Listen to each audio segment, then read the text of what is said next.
Good evening, it's 6 PM, it's July 19th, 2022. We're convening a regular meeting of the Concord Heights Board of Education in the Monterey Media Center. Mr. Mucci, would you call the roll, please? Ms. Prowse? Here. Mrs. Schukert? Here. Mr. Souchaki? Here. Mrs. Etter? Here. Mr. Dobbins? Here, 5 present, none absent.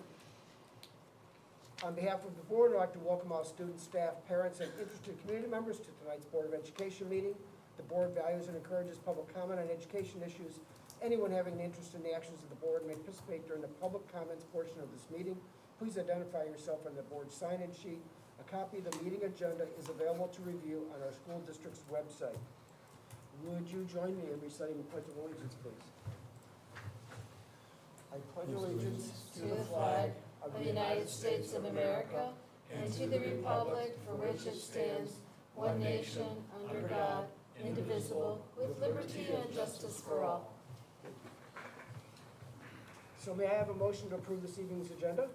So moved. Ms. Schukert moves. Second. Mr. Souchaki seconds. Is there any discussion, Mr. Evans? Just when we get to my section, we'll move Mr.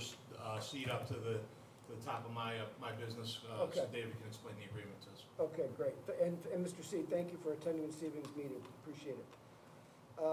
I don't see anyone else in the audience tonight, so we'll pass on the public comments portion unless I somehow, do I need to acknowledge that? You need to, Approval of agenda. Oh, I'm sorry. You need Needed to to vote on approve. approval of the agenda. I apologize. Mrs. Schukert? Aye. Mr. Souchaki? Aye. Ms. Prowse? Aye. Mrs. Etter? Aye. Mr. Dobbins? Aye, the motion passes 5-0. Now, we'll move to comments from the public. I don't see anyone else in the audience this evening, so if that's okay, Mr. Muccio, you think for public records I can go ahead and move past that point? Okay, thank you. Treasurer's business, item number 4, Mr. Muccio. Thank you, Mr. Dobbins. Just a couple items tonight. Item 4A, approve minutes. Motion to approve the minutes of the June 22nd, 2022 regular meeting and June 29th, 2022 special meeting is found in attachment T1. Item 5A, motion to approve new vendors to the school district for W-9s attached is found in attachment T2. Item 5B, motion to approve purchase orders over $5,000 is found in attachment T3.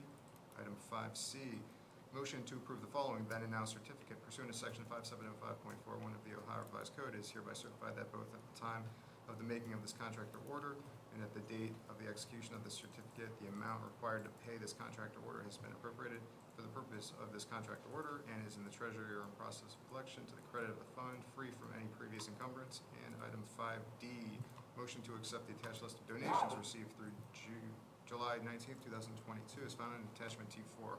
I ask for those motions for approval tonight.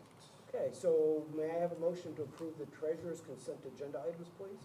so moved. Mr. Souchaki moves. Ms. Schukert seconds. I anticipated that. Any discussion, Mr. Muccio? I'll just point out a couple items. The new vendors, we just have 3 tonight. We have, if we click on that lead sheet, the first one is Dance Party Innovations. That's for a dance party button game. The second one is Todd Whitaker, a speaker that we'll have. And the third one is Northern Ohio Provisions. That's for cafeteria deli meats. Close on that one. The purchase orders over 5,000. 5B. If we click on that lead sheet, we just have 3 tonight. We just have Edlio, which is our website annual cost. That's $7,110. Buckeye Surface Maintenance, that's for the parking lot repairs and seal coating at $18,000. And we have ESC of Northeast Ohio. This is a blanket purchase order for audiology and or hearing impaired services for the 2022-23 school year for $12,500.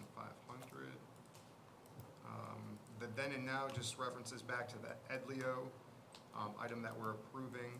The invoice came in April and we're board approving the purchase order now. Item 5D, donations, we have 2 tonight. We have one for, if we click on that lead sheet, $500 to the CHS Athletic Hall of Fame. This is Gregory, Tom, you'll have to help me with the last name. Dazinski. We thank Mr. Dazinski, and we have an anonymous donor donating $2,500 to our Student Assistance Fund. So we thank both of those donations tonight. Any questions? What is the Student Assistance Fund for? It formerly was the Stuff the Bus. Tom would know more. Yeah, actually, about that history. my nephew Evan, when I remember did the Stuff Stuff the the Bus. Buses, his Eagle Scout project, and then we had a large number of donations on top of the school supplies that were donated. So we created a fund at that time, And through the years, we've had different people that have wanted to donate, and we put that money in it. So essentially what we do with that, that's for school supplies and things that students may not have. We always try and go out, Joy will give us a list of some of their standard school supplies, backpacks and some things. And we used to use the room downstairs. We kind of create a room where it's our own little school supply room for students, because we don't want any students to go without. We've used that in the past, if we had some kids in the high school that might be needy to fill in on some of those items that they might need. And we try to do that in kind of a low-key manner, Yeah. so that, teachers identify some students that might have some needs, and maybe some supplies aren't coming from home, and so we kind of take it upon ourselves to make sure that we've got things there for them. And Joy's always done a really good job kind of scouting out when somebody's got backpacks on sale, so we'll buy 15 or 20 backpacks at a time to kind of keep them on hand, and then what we'll do is, whatever grade level it is, we'll stuff the backpack with the supplies that student would need for that grade level. Yeah, So, good, all right. I think at one time, also we used some of those funds when COVID struck, and we went out and bought games for the kids, when we Yeah. did the game thing, I think some of that money came out of this. So this is a very generous donation. I talked to the gentleman on the phone, and he's really happy. He kind of initiated in the spring with Mrs. Houchin, and wanted to follow through here, so. I mean, really, I hung up the phone, and within 48 hours, the check was here. So it was like he was And anxious. can you tell us anything about the anonymous donor? He'd rather not. Sort of anonymous. I know, but me with my he'd inquiring rather not. He'd mind. rather not, so it was kind of out of the blue, so. Okay. Tom, Thank you. Mr. Evans, based upon past draws on that account for that need, I understand needs will vary from year to year, but is that type of a contribution one that we would expect to maybe carry forward for a couple of years, or is that kind of a one-year draw? No, that would carry us for a couple of years, and quite honestly, we haven't, with COVID, we kind of haven't advertised, we haven't done Of course. anything since then, because I know my nephew did the 1 year, I think there was a follow-up the next year where we collected some school supplies, and again, a fair number of checks came in from people that just wanted to make monetary donations to that, so we had, and just some various donors that were looking to donate some way, shape, or form, we kind of steer them in that direction. If it's not for a specific scholarship, we say, you got music boosters, you got athletic boosters, or you got the student assistance fund, so we kind of get people that want to make donations kind of their option of where they want that to go, so. Okay. Very good, thank you. Mr. Evans, I have one other question, on the new vendors, W-9s. Could you give us a little background on the Todd Whitaker speaking engagement? Just a little Yeah, background. Todd's actually a national speaker, number of books, really kind of a mid-level kind of person, does a lot of keynotes throughout the country, and actually Mike Jantovich initiated this. He thought that would be a good kickoff. He's gonna talk about administrative leadership. We're picking up the cost in that. We've invited other districts to this. And I'm not sure if my message came across clear. We did this in Independence a number of years ago when we went back-to-back years. 1 year we paid for the speaker, the next year they did, and we did some opening day PD together, so it was, as opposed to trying to split it up amongst 3 or 4 districts.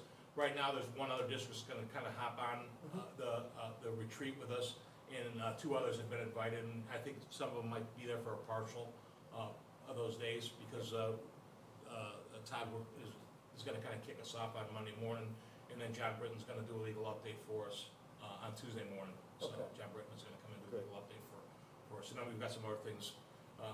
My goal with this, when we start to set this up, was we've invited all small districts, districts of kind of similar size, because I wanted to use the afternoon for principals to get together and talk about some common issues that might go on in an elementary or middle school, high school. We want our curriculum people to get together. I'd like to get together with the one superintendent. I know they've done a lot of renovations, and they've been on the ballot quite a bit with us in the near future. I want to have some discussions about that. So it's to create some time. As a matter of fact, I talked to one superintendent for about an hour today about some of the topics that we want to discuss when we get together. He's excited about doing that and making this kind of an ongoing thing for the districts involved, so. So this is gonna be prior to the start of school? Yes, yeah. Okay. Yeah, August 8th and 9th, is Monday and Tuesday. Okay, thank you, I appreciate what I wanted to make sure we all understood is that this is kind of a collaborative effort, and that although we might pick up the cost this year, some other district is likely gonna share that cost or pick up that cost in a future year, or it has in the past. So I just wanted to get that point out, that it's a collaborative effort for Yeah, and professional Ms. development. Setter had asked about registration. There really isn't no registration for it, because each district will pick up their own hotel rooms and that type of thing, while we're picking up the cost of the speaker this time. And when we kind of signed on to do this, some of the other districts had already committed to the ESC's retreat, which does have a registration fee involved in it, but we thought about doing something strictly for some smaller districts that that we have some things in common with. There are some schools from the lake that are on the smaller side, and just to talk about some of those, the testing, some things coming out of COVID, some of the building issues, some of the SEL, what are they doing, and what, you know, what's worked in their small districts. And I as we talk to some of those districts, each one of them kind of has a unique thing that they've done, that we're trying to maybe pick their brains a little bit to see what we can do. Sure, great. Thank you, I appreciate the background. If there's no further discussion, we can move on to Just a vote then? Oh, I'm sorry.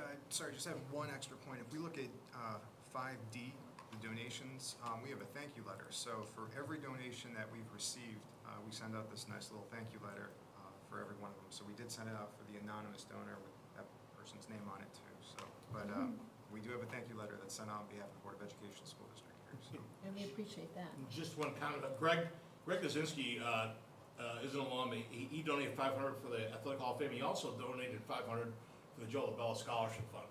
So that actually gets, that money gets funneled through Independence. So Greg actually, and all told, donated $1,000.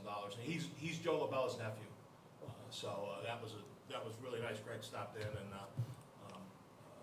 he was involved in one of the projects. He goes, "Hey, I want to make some donations." He had his checkbook in hand, and so I had the one. I forgot about the LaBella, so I had it made out to us. We had to bring him back, and he wrote another check for the LaBella to this, thankfully. So Very nice. that was really nice of Greg. So. That's awesome. Thank you very much. And Mr. Muccio, thank you for the follow-up on these donations, they're greatly appreciated. Mr. Suchaki, Aye. Mrs. Schuker, Aye. Ms. Prowse, Aye. Mrs. Etter, Aye. Mr. Coppins. Aye, motion passes 5-0. Number 7, treasurer's discussion comments. Just had one item for tonight. We close fiscal year 2022, Wednesday, 7/13/2022, so a couple days ago, more than that. Seems like it was just yesterday. I want to say I would like to thank both Kathy Martin, our assistant treasurer, and Alexa Rodriguez, HR and payroll specialist, for all of their great work on another successful fiscal year-end close. They did a tremendous job. This is probably the most challenging fiscal year-end close I've ever taken a part of in my entire history in school finance, primarily due to all the grants for COVID. This was really the year that we dealt with the heavy ones, ESSER 2 and 3, as we went through and reconciled. So, but we made it through like every other school district out there. So look forward to fiscal year 2023 as we hit the ground running. Was there champagne and confetti and? No, it was more like, oh my God, you know, the weight. It's a huge sigh of relief coming from the second floor. Oh, we thank you for your efforts. That's all I have for tonight. Thank you, Mr. Muccio. Number 8, superintendent's business. I'm going to go off script here, and we're going to pull off the consent agenda, the enterprise zone compensation agreement between Cuyahoga Heights Schools and the Village of Cuyahoga Heights and Charter Steel, and we will vote on that separately, and we'll have David talk to the board about that right now. So, David, the floor is yours. Thank you.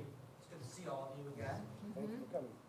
And we've had 3 other agreements with Charter Steel over the years where Charter Steel and the village have approached the school board for tax abatement. Tax abatement is used as an incentive for economic development. And in the past, the school board has granted a 100% tax abatement for 15 years. So the schools will continue to get the money that we're currently getting on the property. It's for the new construction that's added, that's abated. And let me hand this out.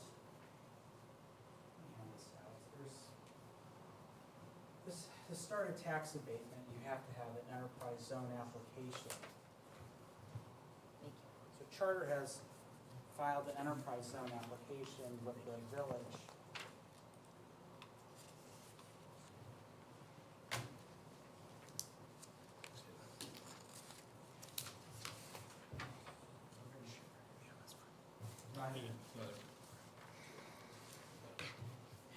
And if you turn to page,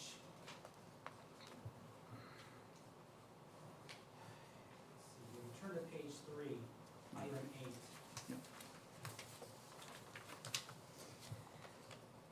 charter wants to do. They want to add a new 51,390 square foot building for a new, what they call a special bar quality product line. So it's another line in their growing business they have at the property. The project's starting this month, and it'll be completed within less than a year. You'll see on the next page, I'm gonna turn to item 13. Additions, new construction, they have a range of $17 million to $20 million cost for construction. And improvements to existing buildings, $3 to $3.5 million. We do not unfortunately have a personal property tax in Ohio, which would have benefited you, we see far more significantly. So we did not tax at $31 to $33 million. But that's cost, that's what they estimate it will cost for a 50-some thousand square foot building. In all likelihood, the county is not gonna value the costs at $20 million. You know, it's just not gonna have that kind of property value. For one, cost doesn't always equal value. You're building on a site in addition, it costs a lot more when you're adding onto an existing property where they're using the property to manufacture. And given the nature of what this will be used for, they think about what would someone buy it as a second user. They're not gonna pay $20 million if it was sold for what Charter spent on it. But even at $10 million of value, and we've estimated the district, and what they're asking of the board is 100% exemption, where the school board will receive 25% of the property taxes it would normally receive. So we're not gonna get 100% of, let's say, $10 million, we're gonna get 25%, and we estimate that's about $30,000 to $60,000 a year on 25% of new revenue from property taxes coming into the school board. So the ask of the school board is to approve a 15-year, 100% abatement, where you're gonna be giving up 75% of the potential revenue of the property taxes to gain 25%. 25% maybe $30,000 to $60,000 a year of new revenue, depending on how the county values the property. Now, you also, there's another pot of money we're also going to receive, and if you see item 11A, estimate the amount of annual payroll of new employees, $3.4 million of new employees. Under Ohio law, we can receive 50% of the payroll taxes from new employees. So I think Cuyahoga Heights has a 2% income tax, and at 2%, that's $68,000, $34,000 a year of additional revenue. So we look at it, we're gonna get 30 to 50 or 60,000 on the property side. We're gonna get 34,000, and this is an estimate on sharing payroll taxes with the village. I think the village has a point that they made to your administration in meetings, is that they're only gonna get $34,000 of payroll taxes, and they're gonna share half of the 68 with the school board. This is similar to the prior deals that we have done with Charter Steel. So yes, we're giving up 3/4 of the property taxes. On the other hand, we're able to largely secure, if you combine the payroll and the property, we're able to basically get to 50%. And we're able to keep, I think from the village's perspective, we're able to keep a company that's growing in this community to allow them to continue to grow. And over time, we've seen the abatements come off, and it's added revenue to the tax duplicate. And I think this is, I think the village was asking us initially, in the initial draft of the compensation agreement, they wanted to put a cap on the revenue the school board would receive, and they had a couple other asks, but in the end, they've agreed to terms that are similar to the prior deals. 25%, we get 25% of the property taxes, and 50% of the payroll taxes. Where, David, if I could ask, I don't see that 25% in here. I'm missing. I don't know On where this that's. sheet, Yeah. it's in the compensation. It's in the compensation agreement, it wouldn't be in this. This No, is it's the- not here. This is the enterprise zone agreement. Oh, That okay. would be in the compensation. Oh, sorry. Okay. Yeah, because we see it where it says 100%. Yeah, let me hand out the compensation agreement. And then I was gonna ask about the length of time, is that reasonable, or does that seem like a little lengthy? I thought maybe they're usually around 10 years. Is that, The prior ones have been 15 years, they can be up to 15 years, can be up to 15? up to 15 years. Okay. Do you feel that that's, I think any term, though, any length of time is too long for a compensation, for an abatement, but I'm a lawyer for school boards. yeah, It's, how do I say this?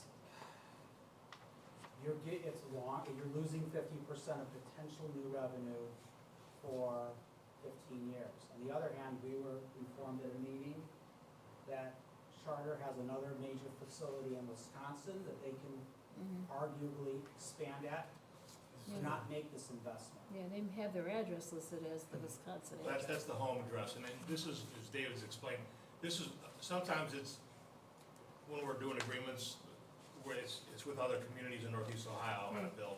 This is with Charter, who has other facilities, and they've made it very clear that they'd rather do it here because of what they do here, but they also, their main offices are in Wisconsin, and they could also do it there, so Yeah, they're kind of that's their way of kind of leveraging an agreement out of us. Sure. But no different than other agreements where they're talking to us while we're talking to Solon, we're talking to other communities, and, you know, what's on the table for us to kind of agreement. And so Maria, we, last fall, we negotiated with Charter seeking to get a better deal, a higher percentage. And I think at the end of the day, they would not, nor across the street, really willing to go along with it. You can see in the document, there's a significant employment at the property right now that's very important. It's probably one of the largest taxpayers yeah, for the village. right. So this is really, this is really important for the village, to have Charter expand. Mhm. And they're making the ask of you to, in a way here, assist the village and assist a taxpayer that has increased its commercial tax base. I think 15, 20 years ago, I think it was a closed plant. What? Yes, it was, before Charter bought it. Now, what was it before? I don't remember. Well, it started as US, US Steel. and then it was something else after US, and then it was closed, and then Charter picked it up. Yeah. Some name, just a person. I'm gonna discuss briefly another one in a second, but, you know, sometimes, we have another one, and we're negotiating right now, that's gonna provide large, Why, any question? I'll get into that, but will provide more revenue potentially than this one of what we can, first in dollars and in the percentage of our total potential gain. So I do see where we, in here, in this, about the 50% on the payroll income, but I still don't see the property tax, oh, here, 25%? Yeah, it starts here. Bottom of page 2. Yeah. Okay, now I see it. And this compensation agreement is also for 15 years, right? So It it's the is. duration of the other. And our other agreements that you mentioned, were they also 15 They years? were. Okay, so this is, These are almost identical to the previous Just seems like a agreements. long time. And we already had one agreement, run its 15 years, already go through 15 years. okay. The large one that they had when they initially renovated the plant. Yes, so David, could you tell us again where the line of demarcation is, where a school district does have to approve or not approve a particular abatement proposal? I think, Very good question. please. With an enterprise zone, the school board has to approve if it's over 10 years or it's over 75%. So That's this. the village could go ahead and do this for 10 years or 75% without your approval. But then we probably wouldn't get a compensation agreement. You wouldn't get a compensation. Most likely. I mean, so they, you know, so they have, you know, if we said no, they could go ahead up to 10 years of 60 or 75% and go ahead and do it. We would still share in 50% of the payroll taxes, but we would be limited to a similar amount of property taxes that we have in this agreement. And we really wouldn't gain anything with just some animosity from across the street. Sure. Well, I mean, I think we need to keep in mind too, how much the village does for us. Yeah, I mean, that's true. It's a They've been- partnership with all the villages, especially. They've been Right. tremendous partners, and there's, you know, Jack and I communicate on a regular basis, they've been very good partners. I mean, just take a look at this, the sign and some of the things that we've done jointly in the last couple of years. I think there's a really, urged on both parts, both sides to do collaborative things together for the benefit of both the village and the district. We're working on another deal in Valley View right now, where potentially, and that is subject to Valley View going ahead with this, we may receive close to $200,000 a year of additional revenue and receive 80% of the potential gain of revenue. So every deal is unique.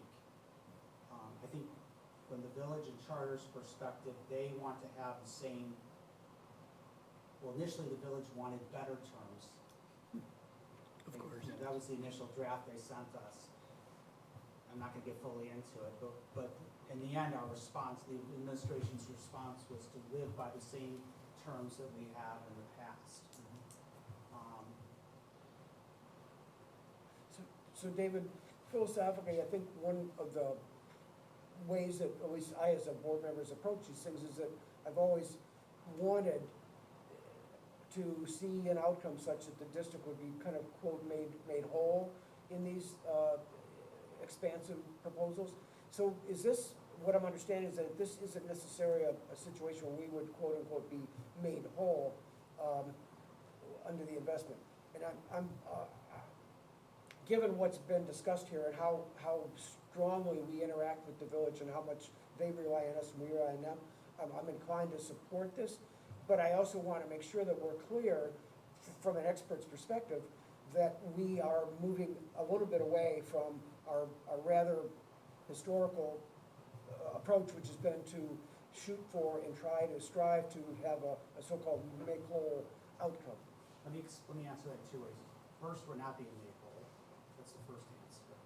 Second answer is, the initial deal we had with Charter Scale, and gentlemen can correct me if I'm wrong, yes, for the first 15 years, the school board foregoes 75% of the potential property taxes. But there were so many new employees at the property, I believe we largely were made whole with the sharing of payroll taxes.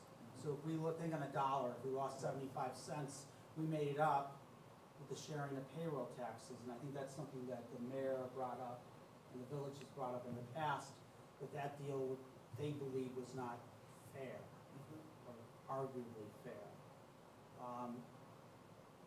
This deal does not have as large a number of new employees, so that's why there's only a potential gain of $34,000 a year. If for some reason there were more new employees, we're not capped at 34,000. What's the percentage? Okay, yeah, it's 50% of new employees for this project. So sometimes we are not made whole.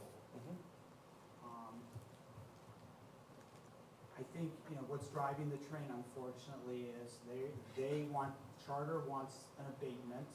They've had 3 other abatements, and the village, I think we met with them a few weeks ago, and they, on an emergency reading last week, they approved an ordinance, which I can hand you this out.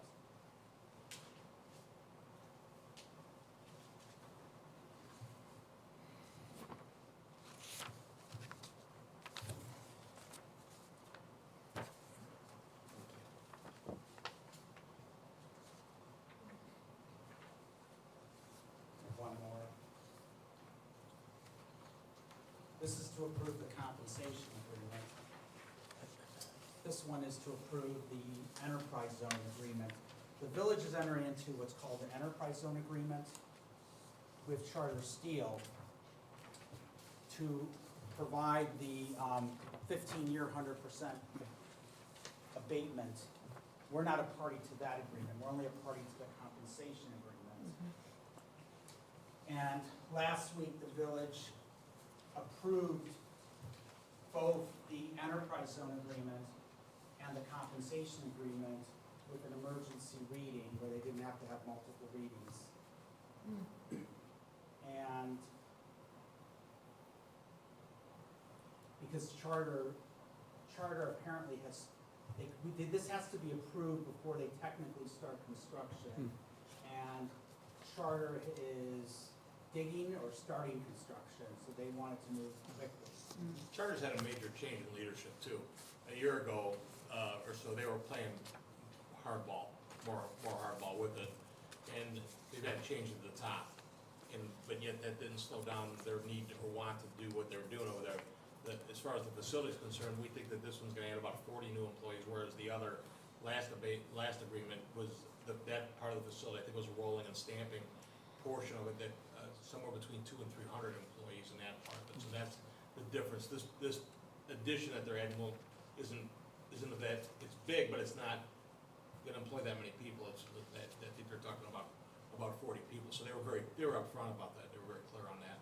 It was not gonna be the same numbers when it came to the income tax. And what we're gonna talk about with Foster Castell, hopefully in a month, is we've been pushing for school board to be held harmless, to answer your question, but largely held harmless with the potential value. Okay, thank you. One other question. You had indicated somewhere in the paperwork that this is potentially the first of a multiple phase build-out or No, improvement? this is the third or fourth expansion at the property. Uh-huh, So they've had two other Two other, abatements, yeah. plus an amendment to an abatement. mm-hmm, So this will be the fourth edition, a fourth project that they've had as a, so I do not know of any future expansion. Yeah, but I okay, saw I'm that looking, too. it says this is the first phase of what could eventually be a four-phase project. Yeah, I saw Where that. additional buildings and Yeah, I equipment saw are that added. And I'm fine with that, but I just want to kind of flesh that out a little bit to understand what your expertise and judgment are relative to what that's telling us as a school board. That they may be considering additional expansions down the road. Okay, It's not guaranteed. of course not. And then so it's possible we'll be back here again on a few occasions. But each time we're talking about an additive effect on our Correct. finances as opposed to a negative drag. Correct. Okay. And so it's a question of, they're now becoming your General Motors or akin to Alcoa. where they have a- That was exactly what I was gonna say. Right, they have it's a- Alman, yeah. So it's a question of versus someone that has a very modest project. So essentially for the village in particular with a large payroll, and for the district, is this additive effect over time? And then the theory is it comes off the abatement wears off, and then you have 100% revenue on 100% of the value. And they have a track record, the argument is, of growing the property value in your case, and actually adding new employees to share payroll taxes. So they have a track record. Okay. It could, I've seen it happen when you get to the end of the agreement, Right. and now you start collecting the property taxes, you're actually getting less money. You're correct. and It they does can- happen. And they can It come could in and they can ask for the value to be reduced and the tax complains. But not because of that, but because the payroll goes up Correct. over a 15-year period high enough that when that disappears, when that sharing disappears, property tax isn't as high. Correct, I've seen correct. that happen. That's what happened Here. in the first deal is we were ahead on the deal. I think the payroll tax sharing more than made up for the loss of property taxes. And then you're Yeah, saying at the absolutely end, did. then And then when the that is abatement, lost and you go back to the property When you tax. go back to the And full that- property tax, it's and that not was as where the much as village it a was. little, because we came out pretty We doggone good. came out ahead because Right, of the yeah, extra they, tax. so the concern going in was, they're not looking at, they don't want us to benefit more than they are Yeah. benefiting on the whole deal, so Yeah. guess the long and the short of it. How do so. you feel about it? I think it's solid, I don't think it's, I get where they're coming from, they're just trying to protect their money, but they're not trying to take money out of our pocket though either, and these are in line with what they've done, and again, going back to this is such a hub of the largest employer in the district. And the other thing to remember, it's not gonna affect the existing Right, this, company and payroll tax and property tax. right, We're talking about an additional thing. And if this doesn't exist, then nobody gets and anything. they're moving fast because, during COVID, auto sales were non-existent, so. Right. And coming out of COVID, they've really cranked it up over there, and they wanna get going with some additions, and, because they're driven largely by the auto industry. And it sounds like it's very specific, since they're calling this a special bar quality Yeah. product line. And they have Yeah. something very specific for And this look at- expansion. And on page 2, you'll see the village is only gonna get, the village has levies property taxes. They're only gonna get 25% of their normal stake, and they're gonna share the payroll taxes with Right. you.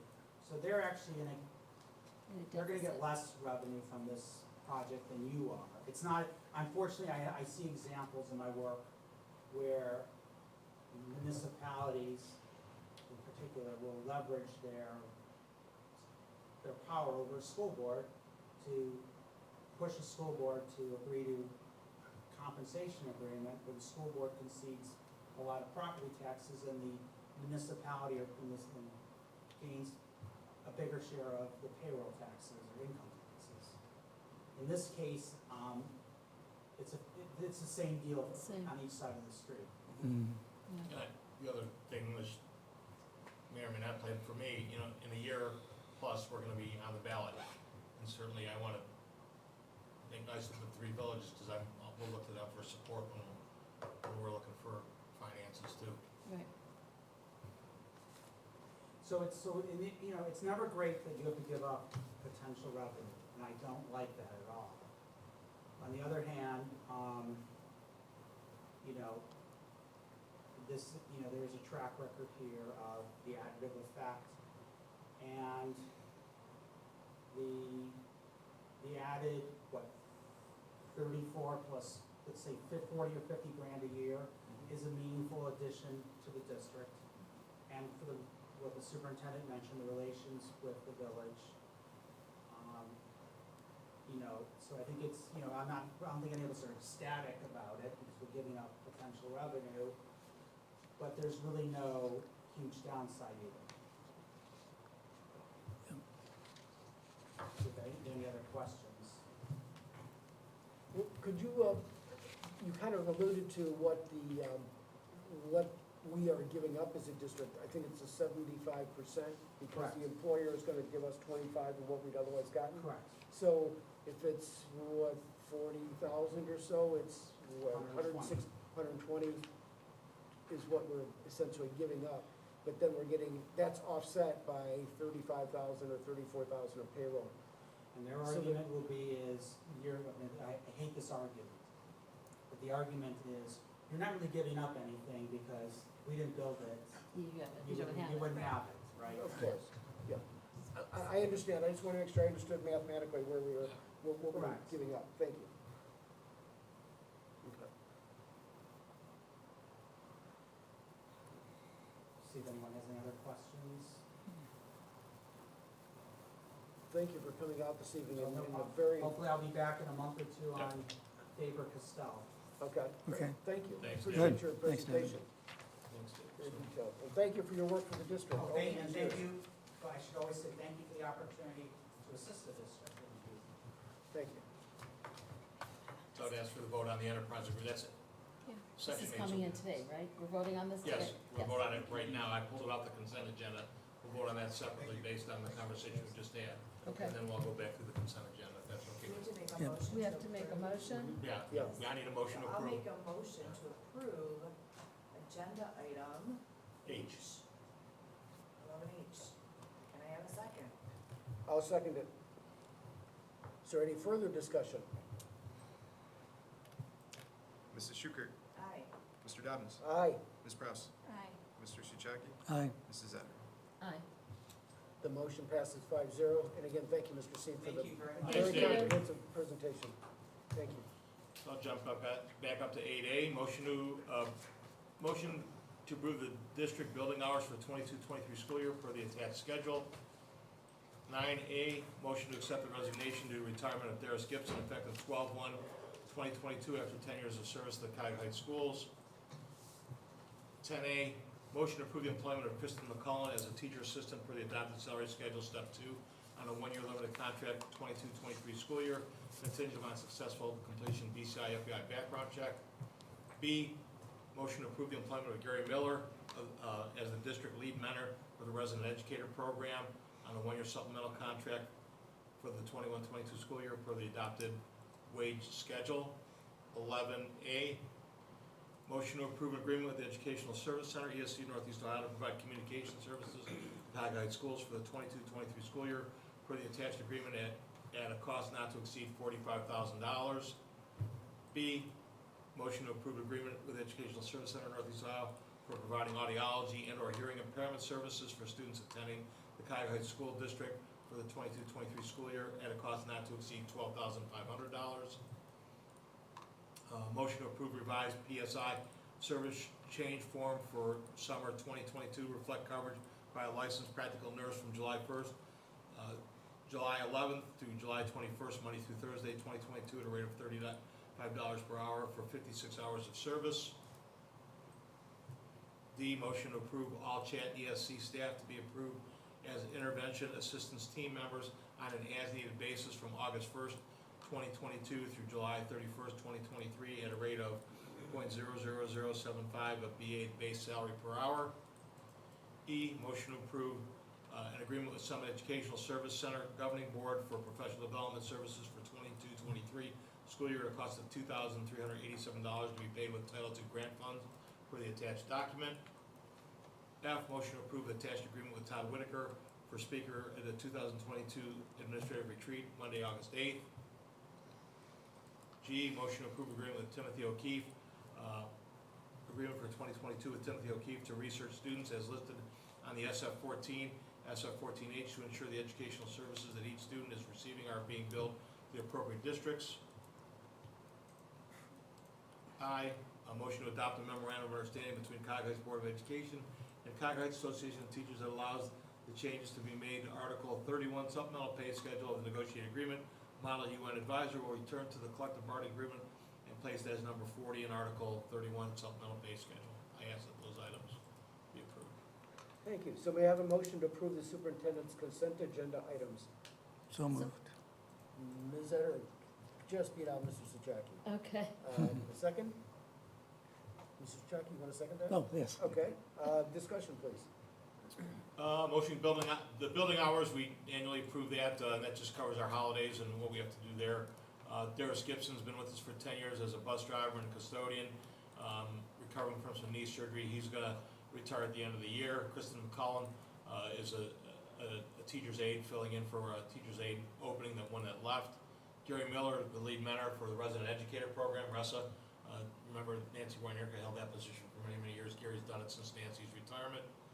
Service agreement, the ESC and the communication services, that's the same rate that they charge us this year. Margaret and Charlene did a fantastic job, very accessible, really happy with the work that they did this year. Hopefully you are too. Audiology services for the hearing aid, that's not to exceed, that's on an as-needed basis with the ESC. The PSI change form is for the summer program, and that's the nurse that's been on duty during our extended school year program over in the elementary building. CHAT and ESC staff to be approved as intervention assistant team members. Bless you. This is for, this is kind of a blanket that covers any of them on an as-needed basis. Matt can't pay them as intervention assistant team members unless they're approved by the board. We do that in advance, so if we get to a situation where we have to put an IA team together for certain students, we know that any staff member that works that time is then covered on that. Summit Educational is Title II grant funds, and that's for curriculum development. Todd Whitaker is the speaker, the keynote speaker that we're going to use over at the administrative retreat. He's going to talk about leadership. Tim O'Keefe It's the same identical contract that we've approved every year with Tim. Does an outstanding job for us.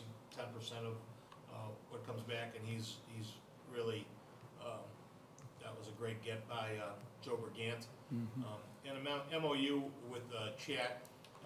Several years ago, we pulled out Model UN during negotiations. We hadn't used it for a number of years. We had everybody on staff that was doing that, which is one of those kind of house cleaning things. Mr. Kosevich, who's be starting his second year, came over from Brexel, has a lot of background with it, had done it at Brexel, really excited about getting up and going again. So we're gonna bring that back in there. And I just, compared to the way it kind of ended before, I'm really excited about what Marty's looking to do with this, so. So those are the items. Tim, can I ask, Yeah. for the building hours, should the Juneteenth holiday be on there, or? We have to we'll add it, Or once we wait until- we pass a resolution, we'll add that resolution. Once that's done, we can modify the building schedule. Yeah. Very good. Well, if there's no further discussion, let's move to vote, please. Mrs. Etter, Aye. Mr. Souchaki, Aye. Ms. Kraus, Aye. Mrs. Schukert, Aye. Mr. Downs. Aye, motion passes 5-0. Mr. Evans, discussion comments? Just on the 13th, I held a safety committee meeting. 3 of the police chiefs showed up, 2 of the fire chiefs were there.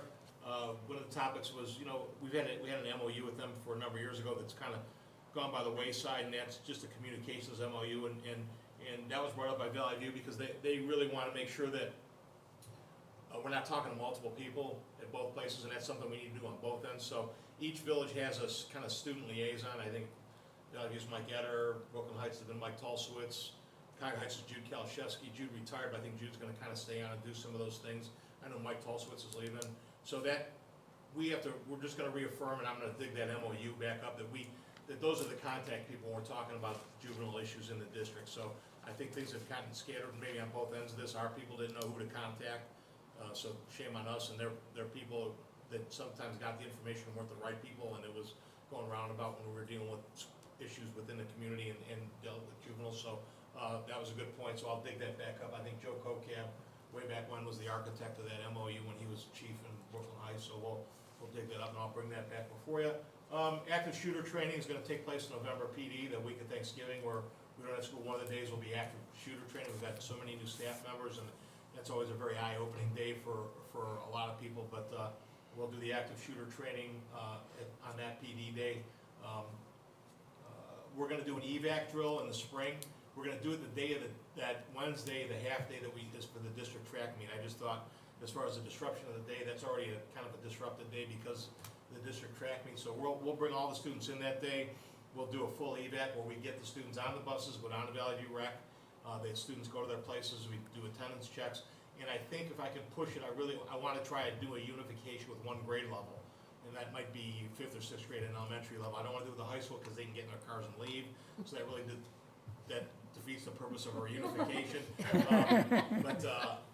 And some of the middle school kids might be involved in the track meet, so I don't want them to get carted off by parents. And we're gonna need them back here to help with the track meet, so maybe one of those elementary grades and kind of get that out in front way in advance, just to see how the reunification works. I know that the Valley View was concerned about that because of staging areas and the amount of traffic, just to get a feel for that. Todd Bonville does a tremendous job in working with us on that. That's really a lot of cooperation from all 3 villages, even though we're going to Valley View, because Cuyahoga Heights helps to block the street for us, Brooklyn Heights comes and assists on some things. So we learned a lot from the last time we did it. We haven't done one in a number of years. We were planning on doing one that year COVID kind of struck and that kiboshed everything, so we're gonna get back and do that this year. Our safety plan has to be updated. That has to be done by February. I've already started working on that. Safety Week with our 7th grade takes place in October. That's NEOTA weeks, because we're off that Friday. So what we do with Safety Week, the fire department, police departments come in, we do stop and bleed with them. We do stroke 101. They do a fire extinguisher exercise where they've got that burn pan, and each kid gets to learn how to use the fire extinguisher. And we also do a run, hide, fight for the 7th graders. The thought process is 6th grade might be a little bit young. They're just getting used to the building by October. The 7th graders have been here for a year. So they know when our teachers get the active shooter training, so they know they've been through it as 7th graders, so they kind of know then going through what that looks like on the high school level. We've talked about the elementary level, what's appropriate, what's not appropriate. Really what's best for the elementary building is just to teach those kids to follow the directions of the adults nearby, because that kind of training can be, be honest with you, it can be pretty traumatic. I know that some of the adults that have gone through when there's a gun going off in the hallways, these terrazzo floors and these plaster walls, it echoes, and if the hair's not standing up on the back of your neck, you're not human. And even, that's with everybody knowing it's a drill, that's with going through a morning full of training, it's still pretty traumatic for some staff members. But we need to do that again. We try to do that about every third year. Cuyahoga Heights has 2 trained, Valley View has 2 trained that will come and assist with that. I know Brooklyn Heights is looking to get a couple trained, so one other thing that we've done, and the villages haven't done in a number of years, we offer the building for training for any of the safety forces. In the past, the fire departments might come in and do some training in the different buildings. We talked to the fire departments about maybe doing some type of active shooter training drill. I know that where they're the second ones in after the first wave, the police are in, so we're working on maybe getting some more of those. The SWAT teams know that they can come in and just let me know. And we schedule times when the buildings are open. They used to come in and do drills like on spring break for a day. That we give them a certain part of the building and they do multiple drills on entry into the building. That's good for us because that familiarizes them with our building, and that's been a really good thing for us. The question came up about SRO again. I think somehow they felt that I wasn't in favor of having an SRO. I am in favor of an SRO. We're just not in favor of paying for an SRO. Quite honestly, I would like to see grant money for that, like other districts. Unfortunately, we fall on the short end of the stick. The state uses whatever, all the grant process go, they look to the OFC ranking, and we're not in a good place on that. Out of 612, we're 610. So I think we automatically kind of get kicked out when that comes through, because those are the numbers that they use. I'm still hopeful at some point in time, and I'm just trying to start to research maybe some grants away from ODE that might help us with a SRO. The benefit to an SRO, I've seen a very, very good SRO when I was at Medina Career Center, where he would go into classrooms and he would talk to kids about current topics. He would talk to them about online safety. He would talk to them about responsibility driving, responsibilities as they're now turning 18, and what that means to the law, to you and the law. And it was he didn't sit in an office and drink coffee all day and kibitz with the secretaries, which you see in some districts. So he was very actively involved in what was going on. I'd love to see us acquire some funds to do that, because it is costly. It's not cheap, so, but looking for some grant money to do that. I'm talking really fast, so throw something at me if you need to slow me down. Summer work, the cafeteria Well, roof. just on that point, Okay. if you're going on to something else, Yeah, I just wanna say that I do appreciate all the effort that's being put into this, because this is an area that, I think, in our day and time has, forced, school districts to pay more attention to the safety of our students and our staff. And I know it's a lot, and it's all added, that you didn't have to do all this, maybe a decade ago or that. But I do appreciate this, and I appreciate the update that you gave us. it's a time issue. I talked to the safety for the group at the ESC. I'm the only superintendent that's there. All the rest of them are safety personnel from their districts. So I'm actually the only superintendent in the room. And you saw Tim Delvecchio on Channel 8 yesterday. They said, well, where do we start? I said, the one thing that you need to go back is get time. It's all about time and training. And I know Matt Young, I make him crazy trying to do the professional development schedule, because I'd say, man, I gotta have a day for this. And that takes away from curriculum stuff, that takes away SEL, that takes away social mode, it just takes away from so many other things. So quite honestly, and Matt and I have had this discussion, when we come back next year, especially with the school calendar, we may be looking at some added professional development days, because there simply aren't enough PD days to get our people trained where they need to be trained. There's gonna be more dyslexia training coming, the gifted training, it's not getting any less. Right. So we've gotta create time for our teachers to get that training, and everybody's squeezing for time.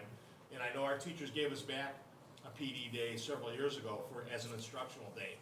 But instructional hours wise, nobody's close to us. We're way above anybody else in the county. We've got more days built into our schedule, so that may be time to shift the other way and create some PD time. Summer work, cafeteria roof, start to finish. I was worried when Joe Slattery retired from Tremco. He'd been our taken care of us for 35 years. The new guy is outstanding, just outstanding.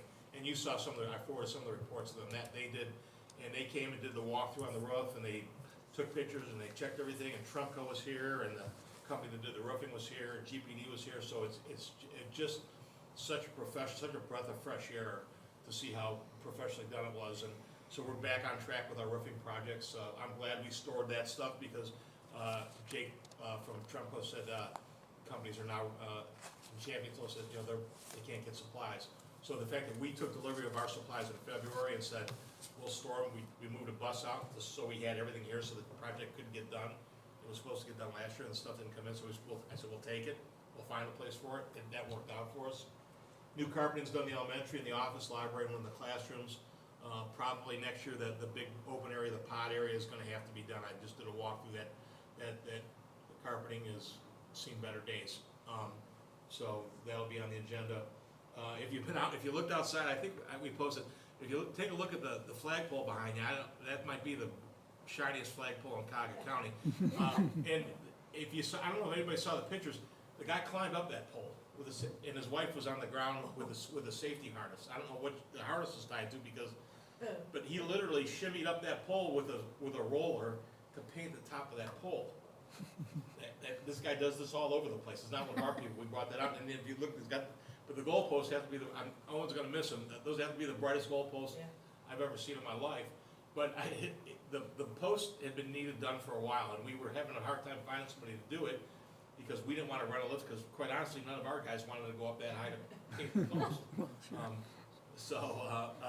We got them done. They look great. They look fantastic. As a matter of fact, I got an email from one of the village councilmen in Cuyahoga Heights saying, hey, the posts look phenomenal, the flagpoles look tremendous, so, who'd have thunk? The floors, working on the floors, doing an outstanding job. The summer help's been really, really good. One of the things that GPD is working, and this is one of the things we're working on in the village with. I don't know if I've updated you on the water issues. That we've seen that what's gone on here down on the hill, and Cuyahoga Heights has been working on it for 2 years. That's because they're getting washout there. And what they found is that water, that's fluoridated water, and that's water coming out of the city of Cleveland's water line. The water main for the south part of the county runs underneath 71st Street. Now, we know a couple winters ago, we had a leak out front, because I knew one of the guys that was on the crew, and I was afraid we were gonna have to close school that day, and somehow they kept us open. But also, and I think Matt's aware, there's a sewer back by the football field that runs continually. So we think maybe some of our building issues might be due to some washout underneath the building. And Jack has we told Jack about it, so we're trying to team with the Village of Cuyahoga Heights, because the Village of Cuyahoga Heights has been trying to get the water department for years to address it, and their philosophy, the guy that runs it, is overtime's cheaper than replacing the line. And he literally told Jack that. So Jack wants us in on this too, so Jack wants to say, listen, you're causing problems for my school now, you gotta address it. The problem is, because that main runs under her, they'd have to shut it down at the end of 71st Street and reroute it around to get to the southern part of the suburbs in the county, because it's the city of Cleveland. So Jack's really kind of worked through the Cleveland Water Department. He's ready to go to the mayor. We're waiting, GPD came over and did some studies, so GPD's in contact with Todd Ciano, the city's engineer, so we're trying to get that moving here too. And as I said before, there was water leaking into our pool yesterday. So I went down, and Matt Young with me, he wasn't aware that he'd never been down the filter room before. There's a sewer down there that, and you can see how clear the water is. This isn't rainwater, this isn't dirty rainwater running through. So there's water that's running through at such a rate that we believe that it's coming from this main underneath 71st Street somehow. So we're trying to pressure the water department to look at it. And just to give you a little history, I teased Jack about it, but it was true. The first 8 years I worked at Cuyahoga Heights, there was a leak on the Grand Avenue ramp. When you come up off of 77, there was always water running down that ramp. And during the winter, I was always aware because it would freeze. And there was always water. And then maybe 2 summers ago, it started bubbling up right out in front of Josh and the paper company over there. So then the water department came in and fixed it. It hasn't leaked since, but it literally leaked for 8 years. Not months, for 8 years. And before someone decided to come out and find, it got to the point where it was bubbling up out of out of the water grate, before they came out to fix it, so it's, I get Jack's frustration with that, so we're kind of piling on with that, but we wanna know, and we want it fixed, so. We'll pressure. Especially as we're about to, embark on some, Well, you you, know, you, some I've things that talked could be before, costly and. and I'm just, The whole in my own mind, I'm wondering, because as that water, because that's just directly, that's almost right in line with the crack we have on the third floor, and also the repair work we just did in the band room, where it was pulling away from the wall, so I don't know, I'm guessing, but I said that to Jason, I said, I'm just curious as if that had an effect on what we've already done, Shift. so, we're getting some answers on that, so. One last thing, David talked about, some of the building going on, I just found this out at the safety meeting, that the Amazon down in Valley View is not gonna be a distribution center. Amazon's closed 14 distribution centers worldwide because they've overbuilt. So that's gonna remain an Amazon building, but as soon as they open it, they're gonna retrofit it and they're gonna do T-shirt production out of there. I didn't realize that they do all their own T-shirts, sweatshirts, they do all that themselves. So I found that out in the safety meeting. So it's not gonna be however, 300 trucks a day coming out of there, and it's not gonna be the number of employees, so it's actually gonna hurt Valley View a little bit on the income tax. It's gonna be like 1/10 of the number of employees that are gonna be employed down there, because it's gonna be a production facility and not a distribution facility. So just thankful that they decided to finish it and keep something in it, keep it. versus if we're shutting 14 down worldwide, maybe, or nationwide, maybe this is one that got shut down, so I think that maybe a little sigh of relief went along with that, so. That's what I had, I apologize for rushing through that. No, you covered a lot of ground, thank you. Mhm. Thank you. Moving on to agenda item 14, board business resolutions. These matters pertain to you, Mr. Evans and Mr. Muccio, so do you want to cover those, or you want me to read them, and certainly the board has to approve them? Well, Yeah, I'm trying to log back onto my computer, I talk so much, my computer got tired of listening to me and shut down. Motion to approve the treasurer and superintendent request to attend the 2022 administrative retreat at the Grand Resort in Warren, Ohio, August 7th and 9th, and associated costs pertaining to the trip. And B, motion to approve the superintendent's request to attend 2022 BASA Fall Conference, and that's in October. okay, good, so may I have a motion to approve the board's consent agenda items? So moved. Ms. Schuker moves. I'll second. Discussion, please. Mr. Evans, this is for you and Mr. Muccio to attend one conference? Retreat, yeah, and then B for BASA, and it's, Okay, very good. Okay, if there's no further questions or conversation, we can move to a vote. Mrs. Schukert, I, Mr. Devens. Aye. Ms. Kraus. Aye. Mr. Sucheki. Aye. Mrs. Etter. Aye. Motion passes 5-0. Board discussion and comments. Mr. Evans, as you know, when you and Mr. Muccio and Ms. Etter and I were talking about the agenda this past week, we talked about the status of HB 99 and how and if it impacts the board or the district's current prohibition on firearms on campus. Were you able to learn any more about what the status of that law is relative to our policy? yeah, and I forwarded essentially we have 4 policies that are identical, they just apply to different administration staff, classified, so, and that's in regard to weapons, and that simply states that, that weapons are not permitted on campus, okay, and that any, and I don't wanna read through the whole thing, but,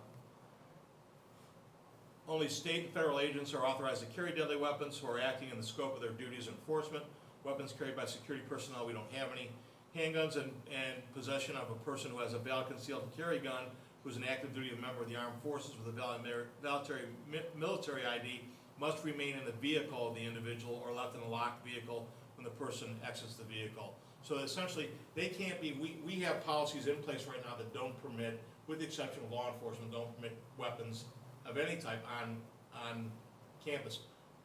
HB 99, the passage that allows us to alter that to have weapons on campus. I think, you know my feelings on that no, we don't want it, I don't want to alter these at all. And I know that Cleveland did a motion to reinforce that they're not gonna allow weapons in their buildings. I tried to find the exact wording of their resolution, and it takes me to board docs, and I can't log into Cleveland's board docs. so Lakewood just did one, and I'm happy to forward. Please that do. email. Please do, because I'm just looking for the language on that, because I think it's and that will come out with your Yeah. conversation. I think it's the board's wishes to reaffirm that we don't want guns on campus, with the exception of police officers that, Yeah. that would normally carry a weapon on the campus. Is that Brexville, what Lakewood Broadview did? Heights, I'm Just to sorry. confirm it, sorry, just Yeah. they. it I don't was- know of any districts in the surrounding area that haven't. Right, Yeah. but just like that language, like we can, like we're. Yeah, it's a yeah. resolution. Yeah. And then my only other question was, you said concealed carry, but that, like, do we have to update that? And that's the question, because I think we have to make a clear statement that even though the concealed carry has changed, Yeah. that they're still not permitted, that they need to keep them in a locked vehicle. So and that's why I was curious to see, because I gotta believe that in one of those resolutions that they address that. Because I don't wanna leave that portion out, because I think that, I think Mr. Dobbins brought it up, is the very first thing they're gonna say was, well, the concealed carry, no, you can't, it's our policy. And quite honestly, I talked to the sign company, I'm gonna get some new signs redone to make sure they're by the front door, by all of our athletic entrances, by every entry into the, saying that they're not, by board resolution, they're not permitted on campus. So, my only, like, playing the devil's advocate here would be, could someone, say that this is violating their right, because this is state, this is something that's been changed by the state of Ohio. We have our policy, could they not say, well, the state of Ohio says that I can do this? No, the state of Ohio says we can pass a resolution as a school district to allow it. The state of Ohio doesn't say that you can carry a gun on a school property. I just wanna make sure that someone would not HB challenge 99 us. doesn't say that you can carry guns on the school property. HB 99 allows school districts to pass resolutions that would allow teachers, staff, personnel to carry. So it doesn't, and that's a great point, Mrs. Etter. It does not permit, and even though the concealed carry law in the state of Ohio has nothing to do with what our resolution is here as a district, as a public building, so. I thought 99 just reduced the amount of training required, it didn't No, change anything, it goes more it than opens that. the door for school districts to allow staff on a greater level. It does reduce the amount of training. Yeah, greatly. because it was Right. already permitted. It just- On some levels, but yeah. Yeah, Brexville, Broadview Heights changed or is going to change theirs.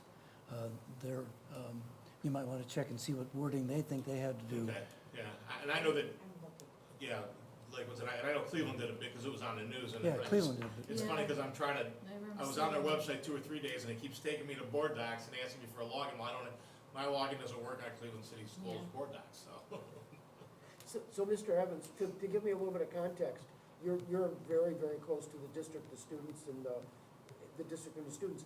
Do you sense that this is a real concern that people in the district may want to kind of press the point or question our policy? Or do you think it's more of a reminder that, hey, irrespective of the law change, just know what our policy is? And I haven't got one inquiry about it, Okay, or good. really when I run into people, and not one ask of, and and this is the first topic I brought up at the safety committee meeting, and I told them how I believe the board felt, and I told them my feelings, my feelings have never changed on this. From the time I started meeting with that group, they know that I'm not in favor of anybody other than police officers having guns on our campus.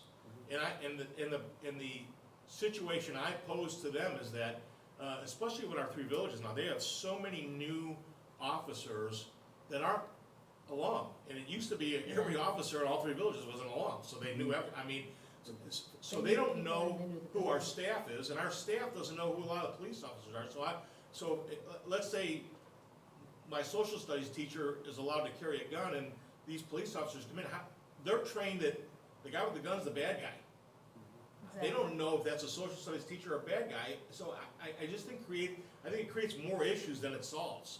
And I know that the rural argument that's been used, that response time in some of these rural communities is upwards of 20 to 30 minutes, because they don't have local law enforcement, they count on a county sheriff. Our response time is under 2 minutes here at Cuyahoga Heights. Right. You know, if I had an SRO, he couldn't get from the elementary building to the high school in under 2 minutes. You know, unless he's Usain Bolt. I mean, that's not it. So, no, I don't want to carry guns. And we've got staff members that are avid hunters, and I love John Schaefer to death, and he goes down and chases Bambi around in Valley View every year, and that's wonderful, but I don't want John Schaefer to have a gun in my building. Right. And he knows that, and I don't think he wants that. I will say that there are definitely pockets of people that believe that educators should be armed Yeah. in our three communities, but they'll keep to social media. You know, I mean, and they're that's, never gonna have 100%. no, they're not, and they don't, you know, I think it's somewhat sarcasm, I think I just saw something that said, well, you have 400 law enforcement agencies and agency people at Uvalde, and they didn't stop the shooter. Yeah. What was a teacher with a handgun supposed to do? Right. So you know, Let's just have our teachers teach. Is Yeah. what- I jokingly said I've got a great friend who was a SWAT commander for many, many years. And I told him way back when, I said, I'm not gonna ask you to come in and teach English, and I don't want you to ask my English teachers to carry a gun. Because neither one are experts at the other.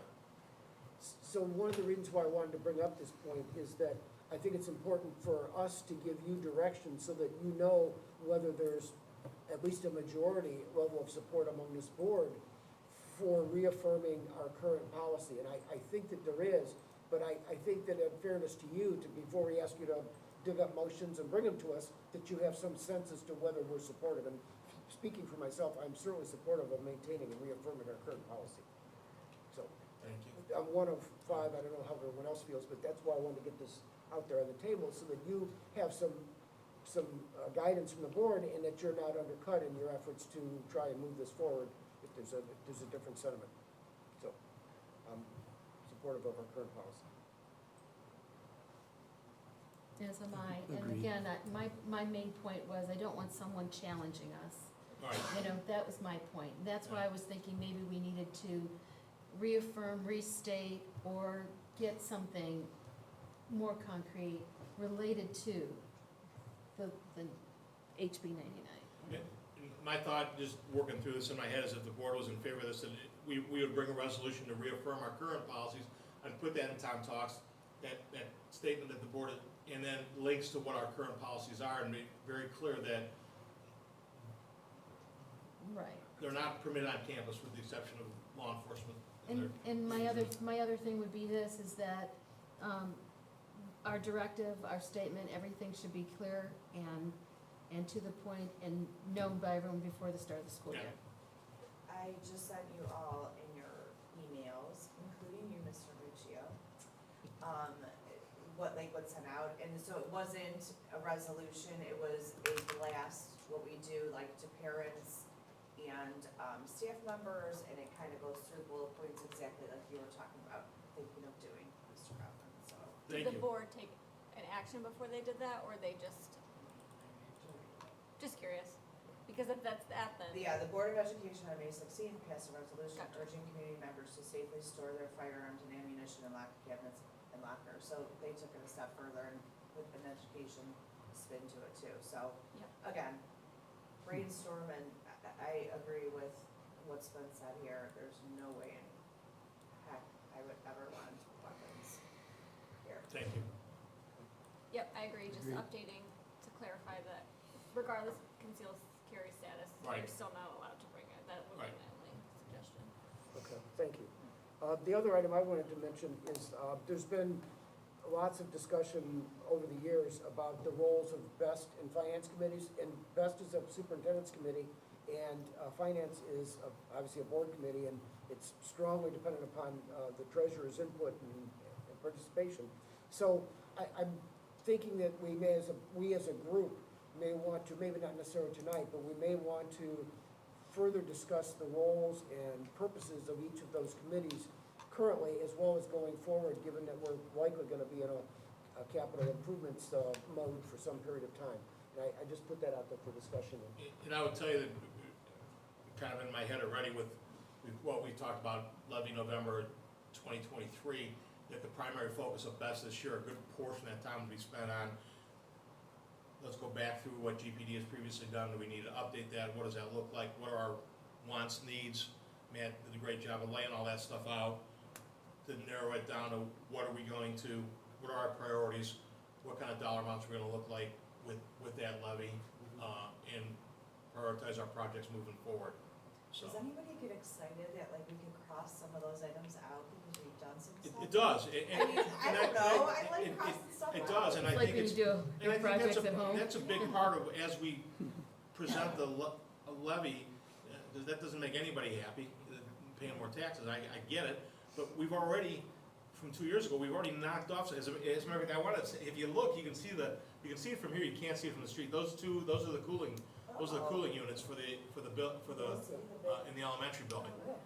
You can't see it from the street, I guarantee you. I walked up and down, I drove up, I had my truck, it's a little bit higher, and I, you know, but those are the units, so the in-room units we're waiting on. So to be able to say, we've got the elementary building air conditioned. We've kind of pecked away at that. I'm also beginning, I don't know what the cost is gonna be, with moving our special needs student to that old home ec area. We've got some kids that we gotta make sure we have air conditioning there. We're looking at pricing out, and we can do that easily from the roof there into that room. So we're gonna look at adding a unit to that room, too. So we're kind of pecking away at it as we can. You know, Matt's kind of working with me as hard as he can to make it, with the funds part of that, but, so, we've done some things, and then we haven't taken away from other things. I think what I've seen a lot of times with districts is they really let things go when they go to pass a levy, and the primary one that sits in my mind, and I'll try and keep it short, is like, Olmsted Falls was, their middle school used to sit like right on Bagley Road, and it was an old building, and I still remember, watching a video of a walkthrough with walls that had water running down the insides of them and all. This is why we need a new middle school, and they built a beautiful middle school further down Bagley Road from the high school. But then the city turned around and bought the old middle school and refurbed it and turned it into their police station village hall. So I thought, it kind of looked a little bit bad on them. They were saying, this is such a terrible old building, we can't be in it. And they used that as kind of leverage to pass the levy, and then they sold it to the city, and the city found the funds to refurbish it and now make it their city hall. And I thought, that's a tough one, you know? So, and they kind of let some things go. We haven't let things go. We put some things on pause. We continue to do the roofs. Again, our roofing, what we do with roofs, no district around can, just the rotation that we go through. So you don't ever see a $3 million roof project here at Cuyahoga Heights, because we take things in chunks and pieces parts, and know that we're constantly working on our roofs, replacing them, and for buildings this old, I think that's a good thing. And I think that as we've been pecking away, I'm excited that yes, I am excited some of those things are getting done. In case you can't tell. Got around to that. In case you can't tell. How The do you big thing feel for me about is, and I need to really sit down with some experts, because my biggest concern now is some of the piping, because we know that some of that piping went on us last year, and we had to dig up concrete floors to get in and repair piping that was under concrete floors. So it's not just in an open wall, it's not, so that's, in my feeble mind, I know like with gas lines, you can run inserts inside of lines. I don't know if that's possible with some of our existing lines, but there's a little bit of research to be done, and those are conversations I'd love to have with Jason Nolde and some engineers to see maybe moving forward, because we know that the big thing overall will be the heating, and to go from gas to hot water is a huge jump, because it's a different size line that's in the walls. It's a completely different size line, so that's of any renovation, that's going to be the biggest part of it. Sorry, Oh, no, that's fine, thank you. you got me all excited, Lindy.